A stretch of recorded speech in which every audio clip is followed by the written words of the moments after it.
Before you ride a motorcycle personally, your understanding of the two-wheeled world will likely be superficial. On the surface, there seems to be two types of riders. The old Harley pirates you see sucking down cold ones at the local dive bar or blasting butt rock from their onboard sound systems. Or there are the sport bike squids who lane split past you on the freeway at triple-digit speeds. But once you start riding yourself, you'll realize that the motorcycle scene is filled with all sorts of unique and special characters who have not yet otherwise been considered. So without further ado, here are the 9 riders you'll meet in your first year of riding. Let's get into it. One of the first things a new motorcyclist will experience is fun. It's one thing that unites all types of riders. Swinging a leg over the saddle, starting up your engine, listening to the absolute brutal cold start exhaust sound as you button up your helmet and gloves before tearing off into the unknown. But there's always the one rider you'll come across that is an anomaly. The guy who forgot motorcycling is supposed to be fun.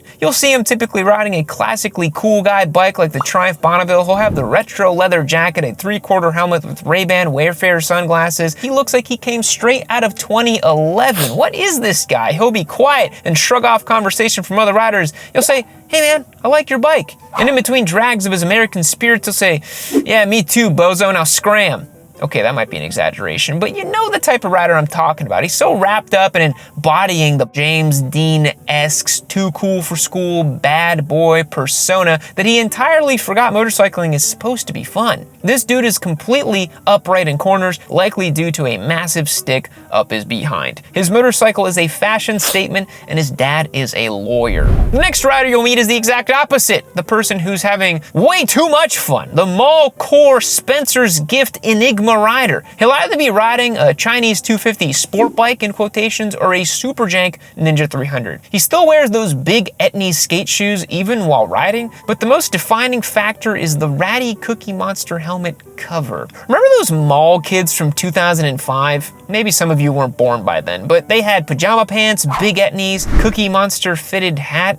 Yeah, some of them ride motorcycles now. And they've stayed true to their personal aesthetic and have not grown as people in that entire time. And just like those mall kids, they can usually be found in groups, each wearing uniquely disturbing fuzzy helmet covers, some even with animal tails hanging out of their pants, and we're not going to talk about furries on this channel. I can't help but think if Big Bird had actually made it onto the Challenger space shuttle as originally intended, Sesame Street characters wouldn't have such a stranglehold on the fuzzy helmet market. You know, I am normally a proponent of the freedom of expression, especially when it causes no harm to others, but whatever this type of rider is, hurts me. Hurts my soul, hurts my heart. A Sesame Street helmet cover and a big white Etnies on a Chinese crap bike causes me physical pain. Another rider you'll meet that eschews many of the conventions of a normal Harley rider, the designer Sportster rider. Without the external validation or recognition from others, the Sportster rider's sense of self would lack the external reference points that help shape and define him. In layman's terms, homie didn't receive enough affection from his father and has now spent $10,000 in parts on a $5,000 motorcycle. You'll find the designer Sportster rider anywhere he can easily be seen by other people. In a downtown shopping area, by the boardwalk, or parked in front of a Zoomies where he is an assistant manager. The first red flag is he's a Sportster from the last 5 production years. Newsflash King, that bike hasn't been updated in 25 years. It's not a bike to buy new off the showroom floor. His bike is then heavily modified. It'll have a big honk and air filter hung off the side of the engine, probably overcompensating for the inadequacy hiding underneath those NBT riding jeans. For maximum noise, he'll have a Vance & Hines short shot exhaust that squanders any potential increase in power. He'll have slammed the rear shocks, solo saddleman seat, and a tank lift if he's really desperate. Rides with no helmet, gloves, or boots, just a backwards snapback and Vans. This guy will always have the same sort of tattoos, a lion's head, a compass, or the year he was born written in Roman numerals.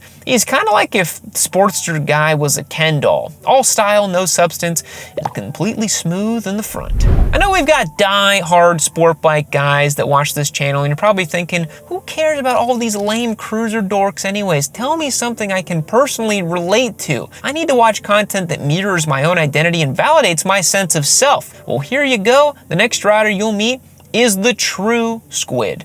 While the term squid gets thrown around as frequently as my brain cells died during the presidential debate, there are a few riders that truly encapsulate the squid identity with reckless abandon. ATGATT evangelists will call you a squid for riding in a t-shirt on a 100-degree day, or call you a squid if you pop a baby wheelie in second gear, but a true squid is far more rare. Remember those kids in school that just jammed loose paper into their backpack? No folders, just lawless loose papers. The same person who never had a number 2 pencil on exam day. Like, it's a Scantron, bro. You know this. Anyways, sometimes those kids end up in jail, or they're found dead in their car behind a gas station, or on the bad side of the train tracks, or sometimes they become motorcycle street squids. Not only do they have no endorsement, registration, or insurance, their regular driver's license has been suspended for years. They bought a 15-year-old leader bike off Craigslist, and they never looked back. They run away from cops, they do 100-mile-an-hour freeway wheelies, and manage to evade catastrophe every time they swing a leg over their bike. Fortune favors the bold and God loves an idiot. That has to be the only explanation.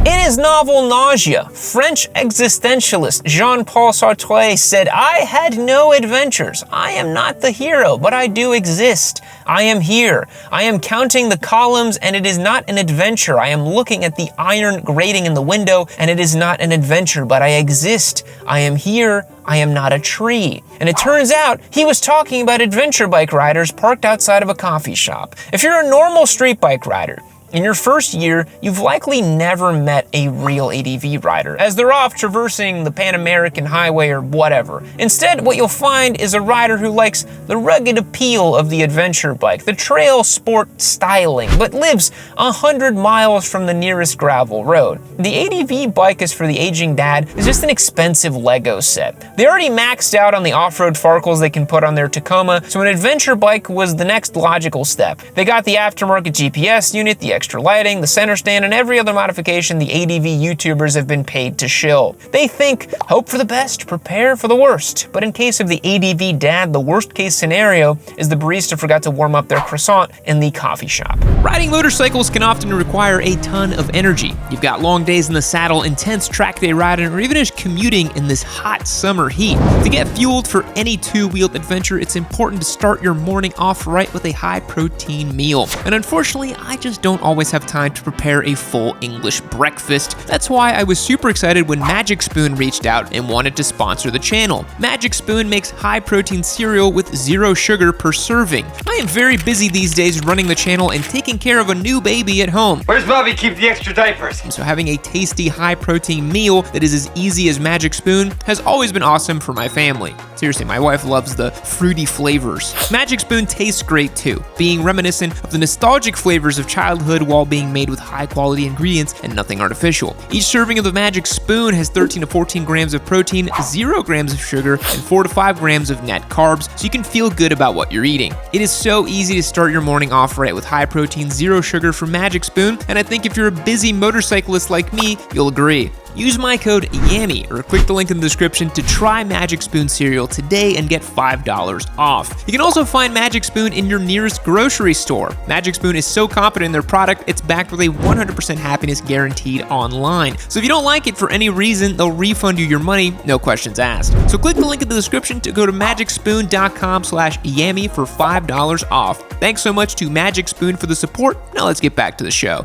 You might also run into the rider that I like to call the Ambiguous naked bike guy. This rider rides one of those naked, aka standard bikes from the mid-2000s that you can just never quite recognize. Is it a Yamaha or a Honda? Is it a Street Fighter? What even is a Street Fighter nowadays? They're bikes that predated the MT-07, like the Yamaha FZ6 or a Suzuki Bandit or something weirder like a Buell Ulysses. They have the most brandless colors too, making it even harder to pinpoint. They'll be like burnt orange or that Y2K emerald silver that was all the rage in the minivan scene in 2006. They're always just tried and true workhorse motorcycles that for some reason or another were just sort of yeeted from the zeitgeist. They're bikes from an era when the aftermarket slip-ons exhausts were huge. These bikes will always have a 3-foot-long chrome Yoshi pipe that was probably installed when the bike was brand new like 20 years ago, making it weirdly period-correct classic now. The guys that ride these bikes are equally anonymous. They'll be wearing strange nameless gear that you can't recognize. Instead of like AGV, it'll say QVC or something. They're kind of like motorcycle NPCs, if I can use another acronym right there. They're the guys standing alone off to one side of the bike meetup like they're waiting to offer you a side quest. And not unlike car guys, PC users or soda drinkers, there's always the annoyingly brand loyal rider. He's the guy that answers every unrelated question with the brand of his choosing. Someone will be like, I'm ready to upgrade from my Ninja 400. I'm thinking either ZX6 or MT09. What do you think? And the brand simple will say, you should probably get an Aprilia R660. The most loyal brand rider is always fiercely loyal to either the most avant-garde company or the most underdog company. Like, people who ride Yamaha or Kawasaki don't really have any need to die on the hill for any particular manufacturer. But people who ride Aprilias or, God forbid, Suzukis really can't go 10 minutes without telling somebody about it. No way, bro.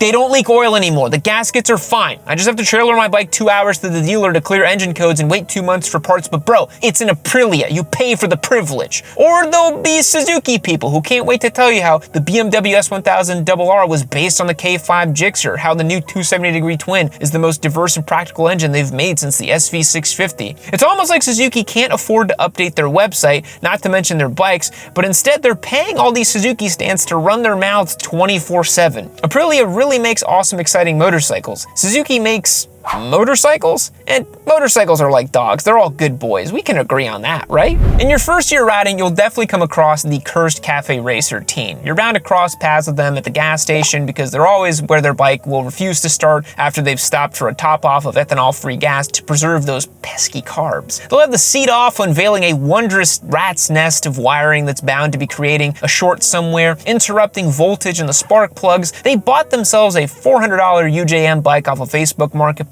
as a high school graduation present and have since outfitted in all of the best universal Chinese parts. They've got the universal cafe racer seat that needs to be held on by zip ties, which the aforementioned rider had to cut to get to the wiring. That's important to state to retain the authenticity in the narrative. I don't need you boys finding any plot holes, otherwise you might catch up that I'm just making this up as I go along. The dude took one shop class in high school and convinced himself he's gonna be the next renowned custom bike builder before realizing that working on 50-year-old motorcycles actually sucks even more than riding one does. He's got one of those silly Clubman handlebars and the triple tree is slammed down to the fork tubes that gives it that cafe racer geometry, which will ultimately lead to death wobble. It causes him to go down and give up motorcycling forever. But don't worry, that won't be his last cursed project. He'll pay 10 grand for a 30-year-old Chevy truck with so much rust you can press your thumb into the frame like it's made out of moon sand. And the last rider you're gonna meet is the Militant ATGATT Warrior. The answer to every single one of life's problems is proper riding gear. This dude rides a CBR 300 and has a full Dainese suit and a showy helmet. He spends his free time flaming every motorcyclist on social media for various forums. If you dare show a video or photo of you riding without being decked out head to toe in gear.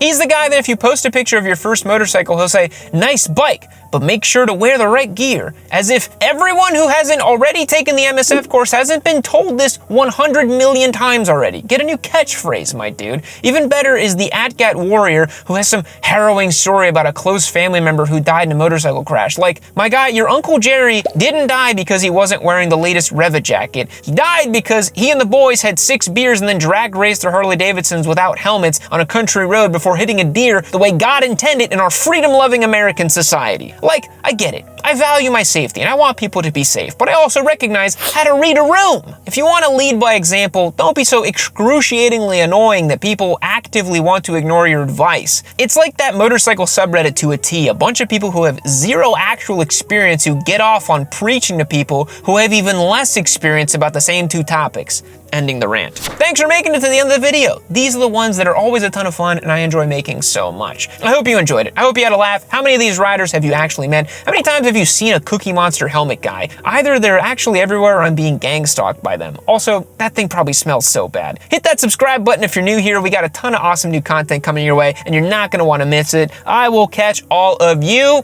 in the next one, baby. Fact! President Theodore Roosevelt had a pet hyena. He was the best president ever. A small rant about Teddy Roosevelt. He was out there slaying buffaloes, riding with the Rough Riders, saving our national parks. Awesome agenda. A pet hyena.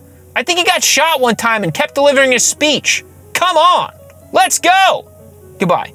Boys, our time is up here. It's a little sad, but this video is over. However, this MT09 SP is up for grabs on yammynoob.co, and the coolest part is if you become a member, not only is it the best way to support the show, but you get access to chat with me on Discord. So if you want the conversation to keep going, become a member on yammynoob.co in the link in the description down below. But if you want a little bit of distance between me and you think I'm a weird guy, which is completely fair, hit the link right over here. Check out this next Yammy Noob video. You will not regret it. I guarantee it. I'm sure it's top tier stuff.